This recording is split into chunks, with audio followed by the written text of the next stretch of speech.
Hello and welcome to the SR Sun Tour live stream here at the Maxi Avalanche in Alpe d'Huez. My name's Jack Redding of SR Sun Tour One Vision Racing, and tonight I'm going to be joined by the Scott SR Sun Tour Factory Enduro team, including Rebby Absalon, 5-time winner of the Mega Avalanche, and his teammates. Also going to be joined by Quentin Derbier and Quentin Arno, enduro racers, and then finally by Stefan Garlicki, South African professional downhill mountain bike racer. My teammate Dan Slack is out injured, unfortunately, so he's been up on the track today. It's been our first day of practice. He's been having a look, so let's join him on track and see how things were looking on the first day. Hey guys, so we're here where we left off yesterday, doing the bottom half of the track now. We've just come from the fire road where we finished. Now we're back on some grassy corners, very easy, nice and grippy, but then it goes into a flat bit and looks like something technical up ahead. We'll go out and check it out. So we've just come off them grassy corners. First man-made part of the track, very rough on the way in, very loose. As you can see here, everyone's sliding everywhere. Also on the exit, there's a horrible rocky upslope, very rough. They're having to pedal up it and you're losing all your speed. We're going to have a look, see what's after it. We've just come off these berms into the awkward rock climb here. Ground's very rough, few rocks in the way where you need to pedal, but also here it's a very off-cambered slab into a gravel corner. Just to make it hard, there's a lovely puddle there for the riders to get wet feet. So you're going to want to be setting up high for that, carry the speed down the next fire road. No overtaking is going to be happening, but it'll be exciting to see loads of riders in this section at one time. We're at the next connecting part after that awkward rock section. This will be a good part for the riders to have a rest, get their breath back, just relax on the bike again. All you have to do here is brake early, set up high, good hold in these corners, good grip. No overtaking again really, but it's just a good part to get them ready for the next bit again.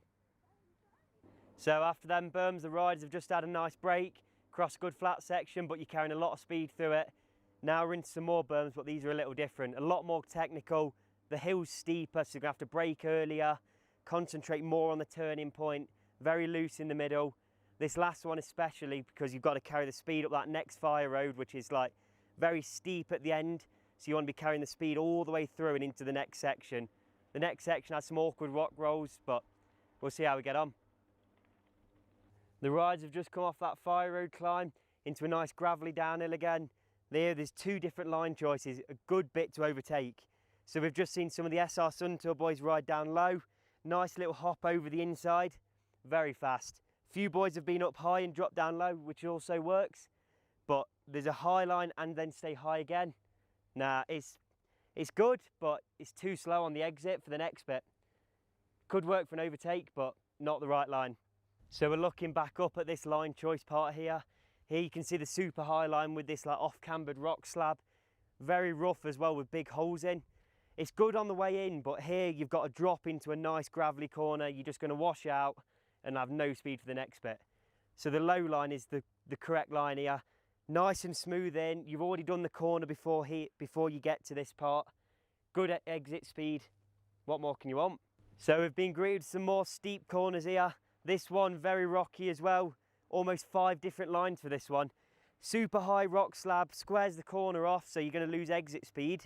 Middle, nice and smooth, but it's also going to square the corner off, so you're going to lose speed in the next right. The inside, very awkward, very steep. So here we also have 2 French lines, one right in front of me, also very steep and rough, but you're going to absolutely nail that next right.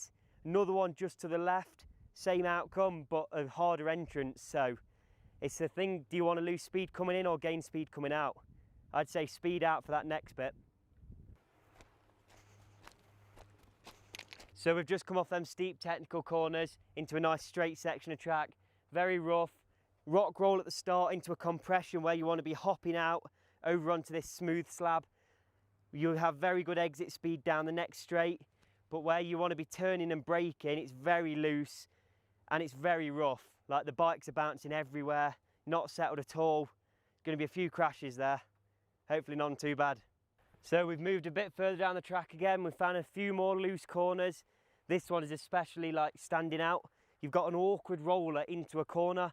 Few rocks here, so you're going to have to brake early, not take off here, stay high, get this corner right. There's a few holes forming already. By Sunday they're going to be massive, so you need to be settled, the bike needs to be right. You got to brake early, get this one good for the next bit. Right, so we found a nice deep corner here, very soft, very loose, braking bumps forming already.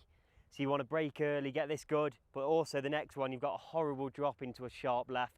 Loads of riders are going to be stalling there, lose loads of speed, or there's a very sneaky inside line across this slab. You have to brake a lot more here, but you're going to carry a lot more exit speed down to the next section, and hopefully there's some room to overtake. We've found another very technical section here with loads of different lines. 2 different lines on the entrance. There's a super low line, missing all the rocks. Set you up nice and high for this next corner, or you go high on the rocks. Big inside here, miss the whole next corner out, carry a lot more speed onto the next straight. These guys are showing us the line. Yeah, so much quicker than going all the way round. At least 2 or 3 seconds saved right here. So we're now on the exit of the 2 different lines, the inside line in front of me. A few guys have done it now, but not everyone has seen it yet. And it's very rough here, but it's a lot safer coming into the corner. There's a smooth line around the outside, or if you're coming quick, you could probably double into the corner and your exit speed will be twice the speed again. The berm's also good. There's good hold in it, but it's very awkward joining this next corner. Big holes, loads of loose gravel. There's no real braking point. So you're going to lose speed coming in and lose that speed coming out.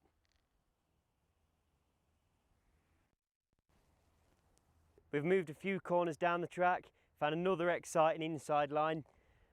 Very gravelly on the way in, you're going to be sliding on the brakes, big slab, but it opens the next corner up massively. You can carry so much more speed through than this outside line. The outside line's a lot safer with just a double drop into a corner, but the corner's flat. Flat corner with gravel on top, no grip whatsoever. You almost have to stop and get moving again. And then you're going to square the next left-hander off as well. So we're near the end of the track here. We've found a proper purpose-built gap jump. Not a big gap, but a river running through the bottom. Awkward corner into it, off camber, loose gravel. So the riders are coming in very quick for this. Everyone seems to be doing it fine. The boys are out riding now. Let's see how they're getting on. So thanks, Dan. That was great to see your perspective of the track. I'm joined now by the Scott SR Suntour Factory Enduro team and Remy Absalon. Remy, thanks for joining me. Thank you.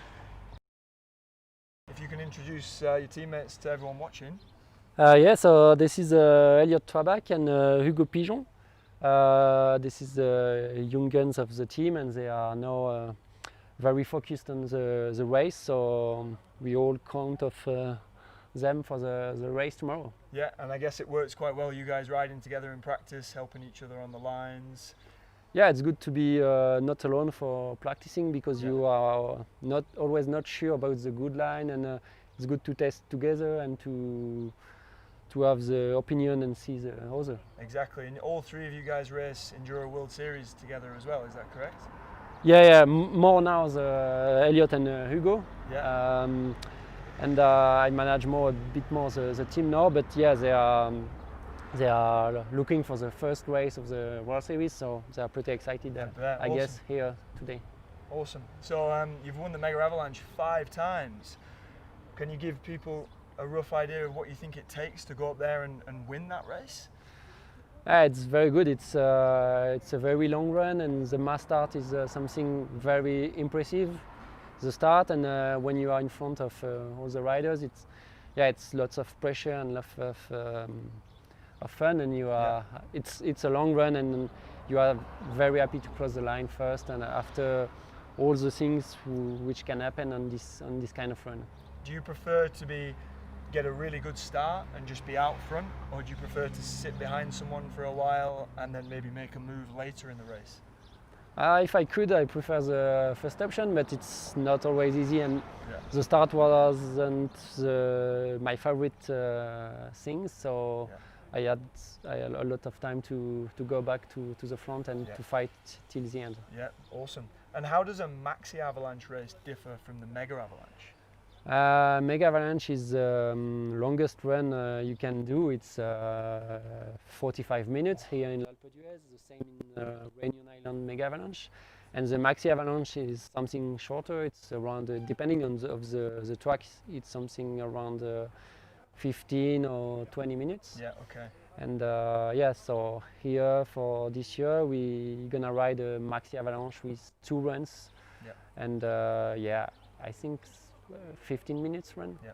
And it will be an average of your 2 times to find your overall result. Is that correct? For this year, you mean? With the 2 runs in finals. Yeah. Both count. Yeah, both count. So you have to be good for the both, and maybe if you did something very good for the first one, you can manage a bit your second run. But I think that will be not easy to do this. No, just have to keep going full charge on both runs. Awesome. Well, we've got some riding footage of you guys up together on the track today, so we can have a look at that and see how you boys got on when you were practicing.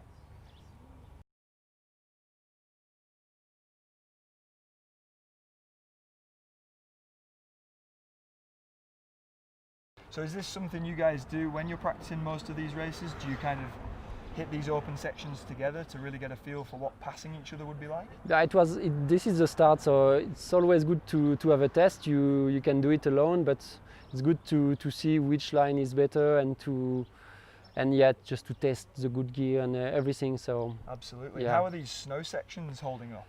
That was in the morning. It was still quite fresh and good. So you go sanding everything. That's you this guys is, getting the sand on. Nice. I think this is the fastest line. It's quite crazy. Absolutely. But yeah, let's see how is the snow during the race on Sunday. And how many snow sections are there up there for us to tackle? 2 main snow sections here at the top, and after you have to ride a bit, and there is another one. This is this one. Ah, there we go. But you can skip it, and yeah, there is different lines. It depends of the other guys. Awesome. Well, thanks for coming on and joining us. I'm going to watch the rest of your footage and I'll let you go and enjoy your dinner. Thank you. Awesome. See you. So yeah, as you can see here, it's great to see the guys tackling the upper section of the track. And now we're moving into more of the bike park stuff that we've seen Dan walking today. Different line options, but as you can see, these boys are carrying really good speed through the rocks. It's really loose. There's lots of like marbly rocks to deal with. Okay, so thanks to the Scott SS Hunter team for joining me. I'm now going to be joined by Derbier, who is also an enduro specialist. Quentin, thanks for coming on. How are you? I'm good. Good. So thanks for joining me. Yeah. So you're excited for the race? Yeah, very exciting, because it's sunny. We have friends everywhere, so yeah, it's really fun. Yeah, to be there. Yeah, and really cool. As I've just been saying with Remy, are you happy it's a shorter race? Do you feel the Maxi Avalanche shorter time is more something you're suited to, or would you prefer the long? I prefer the shorter race track because I'm coming for cross racing, so I'm used to be very good. I mean, on small races, small tracks. So yeah, I'm gonna be not too bad, I guess, on the first part of the track, and then it's gonna be just tired and but still fun. So I can relate to that being a downhiller. I'll be good for about 5 minutes, and then I'll maybe need a rest. Yeah, sure. So you like the track? How are you getting on up there? It's rocky. It's really rocky. So even if you're tired, you still have to have good lines because it's really not easy to keep your bike in good shape and also your body. So it's not easy. I mean. You can ride it really chilly, but if you go full gas on a race run, it's going to be really difficult to do it 3 times. Absolutely, with the qualifying and the 2 finals runs. Have you done anything special to your bike to help it get through the weekend in terms of setup? Yeah, I'm going for big tires for sure because it's all about rocks, and I try to have something really plush on the first part of the suspension and then something a bit firm because I need the bike stay the most stable it can. So and that's something the SS Hunter technicians are really good at, giving us a fork that is super plush at the start and then ramps up when we hit the bigger compression. So we're lucky to have that available to us. Sure. Awesome. So as far as I'm aware, we've got some riding footage of you on the track with the boys today. I think you all had your GoPros on and you were kind of competing out there in practice, having some fun. So let's go to that and have a look. Out riding in practice with you today? Yeah, we were 4 and basically just here what you are seeing is the starts big turns, and we tried different lines, so inside, outside, because you never know where people will go and in what position you will be, so you have to try a bit of everything, and it was really funny because you can almost It looks like you guys are having a good time. yeah, really good time. Everybody's screaming. You know, it's so cool to ride those kind of stuff, and the landscape is just amazing. So we are really lucky to be there. Definitely. Yeah. And did you guys decide that on those fire road turns, the inside lines were the best? I guess yes, because it's really loose on the outside. So, but Awesome. then it's going to be all about position. So we don't know. Perfect. Well, thanks for joining me. It's great to You're have you welcome. have you on. Thanks. Good luck in the race.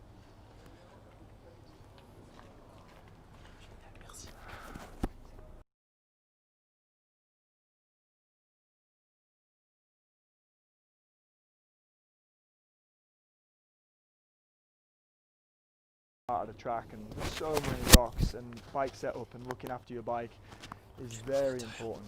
Got to get that thing to the finish line. Okay, so I'm now going to be joined by Quentin Arno, who's also an enduro rider. Quentin, Hey man, how are you doing? good, and you? Yeah, not too bad. Enjoying it here. So, first time in Alpe d'Huez, or have you raced here before? No, it's currently it's my fifth time Nice. here, so start to know the place, and I'm sponsored by the Alpe d'Huez, so I kind of know the place. Like, So you know the track, so you've got yeah, the local I- advantage. kind of, a yeah, little yeah. Yeah, with a long track like that, do you think there is like a real advantage to being local? Well, definitely, for sure, Yeah. because you know how to react against the ground. Yeah. Like you used to ride this kind of trail that is not that usual because it's really dusty. But we have a lot of time to practice. So Yeah. and the fact that we all start together with the master, that's moved the cards for everyone. Exactly, everyone can kind of file in and follow each other. and, yeah. Exactly. So are you more of a Maxi Avalanche guy with a shorter time, or more of a mega, bit fitter? Which do you prefer? Actually, I've never raced Maxi Avalanche. I've always Okay. done the Mega Avalanche. Yep. And well, I guess I prefer the Mega Avalanche because you have more times to Make up change for your mistakes. tactics and to evolve during it. Yeah. Like here, it's gonna be really short, Yeah. and every mistake will be hard to Absolutely, yeah. see. So I race downhill predominantly. I've done a few enduros, but maybe you can give me a tip here. With being a downhiller, we go out the gate 100% and carry that all the way to the finish. I've never done a Mega Avalanche or a Maxi Avalanche. Do you think going 100% is going to leave me in a little bit of trouble? Yeah, Think 80% yeah, is better? What would definitely. you suggest? Well, this is really hard to find the balance, how to start, how to finish. Yeah. But yeah, the start is really important because if you end up behind the wrong guy, you will lose really a lot of time because he will lose the pack which is in front of you. Okay. So you need to start as fast as possible, to be on the front And and set to up. have the most possibility. Yeah. And also when you are on front, you can choose the line, Yeah. and most of the time people behind you will follow you. So if you choose the wrong line, they have more possibility, they follow you. So Okay. and so, well, I guess it's an advice, but No, thank you. I've taken something from that for sure. So we've got some footage of you up on the track as well. So let's take a look and see how you got on in practice today. Looks dusty and slippery. Enjoying that? yeah, it's really dusty, and well, I guess you deal with it. It's not my favorite part type of ground, but I prefer when it's muddy. But Okay. here it's not that muddy. But I like this part. Really rocky, really rough, and a lot of line. So like this inside line. Absolutely. So yeah, definitely one good part. Really demanding for the arms. I hope my arms will not die, but Yeah, absolutely. I guess tomorrow will be fine. And the track has a real split with the upper part being kind of more downhill focused and then lots of pedaling at the bottom. Yeah. Will you go full gas on the pedaling, or maybe? Because now the pedaling is on the bottom, Yeah. I guess you should stick with riders that are going really fast, and at the end go as fast as possible, like Perfect. done everything on the bottom. Well, thank you for joining me. Good Thanks. luck in the race. Hope you have a good weekend. See you. See you. So as you can see here, as he just said, the track is just really dry and really loose.